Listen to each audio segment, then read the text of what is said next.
හරි. පුතේ ඔන්න අපේ දෙවනි වාරය තමයි මේ ආරම්භ වෙන්නේ. 8 ශ්‍රේණියේ දෙවනි වාරයේ පාඩම් තමයි අද ඉඳන් අපි කරන්නේ. ඒ කියන්නේ පළවෙනි වාරය කරලා ඉවරයිනේ. පළවෙනි වාරයට අදාළ පාඩම් ටික උගන්වලා ඉවරයි. ඊට පස්සේ සම්මන්ත්‍රණය කරලා තියෙන්නේ අපි පේපර් පසුගිය ප්‍රශ්න පත්‍ර සාකච්ඡා කරලා තියෙනවා. අපේ පන්තියේ කියවීමේ පරීක්ෂණය සහ ලිඛිත පරීක්ෂණය තිබ්බා. ඒ වගේ පේපර් අපි උත්තර සාකච්ඡා කරා. ඒ ඔක්කොම කරලා දැන් ඉවරයි. දෙවනි වාරයේ පාඩම් තමයි අද ඉඳන් උගන්වන්නේ. එතකොට දෙවනි වාරයටත් මාස 3ක විතර කාලයක් ඉස්කෝලේ තියෙනවා. අපි එතකොට අද දෙවනි වාරයේ පළවෙනි පාඩම, ඒ කියන්නේ මේ 6 වෙනි පාඩම තමයි අපිට තියෙන්නේ. දැන් පුතේ පළවෙනි වාරයට පාඩම් 5ක් තිබුණානේ.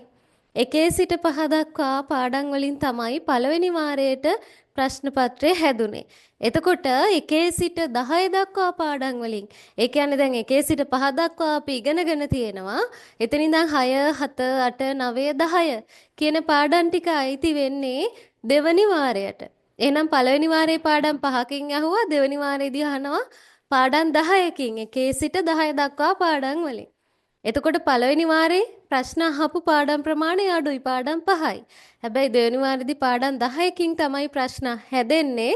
ඒ කියන්නේ පේපර් එක අමාරුයි කියලා නෙවෙයි, අපිට ටිකක් පාඩම් කරන්න තියෙන ඒවා නැත්තම් බලා ගන්න තියෙන ඒවා වැඩි නේද? රචනා මාතෘකා වැඩි, පින්තූර බලාගෙන වචන ලියන නැත්තම් වාක්‍ය ලියන ඒවා වැඩි.